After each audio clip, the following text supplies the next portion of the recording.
নমস্কার, আজও একটা অঙ্ক নিয়ে সংখ্যাটা বলা আছে চিনির বাজার দর 25% বৃদ্ধি পাওয়ায় একটি পরিবার খরচ একই রাখতে চিনির ব্যবহার বা বরাদ্দ শতকরা কত হ্রাস করে, মানে চিনির ব্যবহার কতটা কমাবে। উত্তর হবে 20% হ্রাস করবে।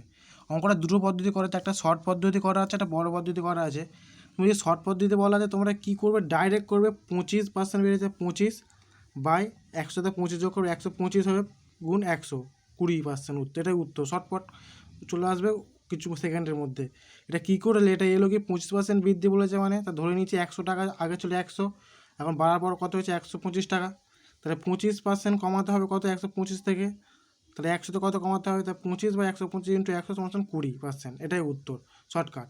বা তোমরা বড় আকারে করতে পারো, ধরে নিও কি প্রথমে 100 কেজি, ধরি কি প্রথমে 100 কেজি চিনির দাম ছিল 100 টাকা, তাহলে কি বর্তমানে কী হচ্ছে 25% দাম বৃদ্ধি পায়, 25% বৃদ্ধি পেয়েছে, মানে এখন আগে 100 টাকা ছিল এখন হচ্ছে 125 টাকা, 25% বৃদ্ধি পেয়েছে।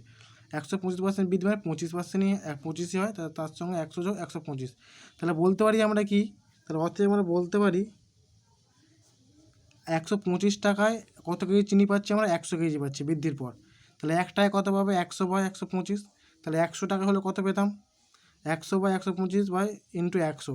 তাহলে যদি আমরা এটা যদি 4 দিয়ে কাটি, 25 দিয়ে কাটি, 4 25 সঙ্গে 100, এটা 5 25 সঙ্গে 125, 5 দিয়ে কাটলে 5 একে 5, 5 20 100, তাহলে 20 আর 4 গুণ করলে কত হবে 80, তাহলে কত হবে 80 কেজি। তাহলে এখন কত 80 কেজি পাচ্ছে, এখন দাম বাড়ার ফলে কত পাচ্ছে 80 কেজি, আগে পাচ্ছিল 100 কেজি, এখন কত পাচ্ছে 80 কেজি। তাহলে 100 থেকে 80 বিক্রি কত পাচ্ছি না 20, তাহলে 100 থেকে 80 বিক্রি করলে কত কেজি কম পাচ্ছি 20 কেজি কম পাচ্ছি। তাহলে 20 কেজি কম পাচ্ছি মানে 100-র ওপর 20 কেজি কম মানে কি এই 20%ই হবে।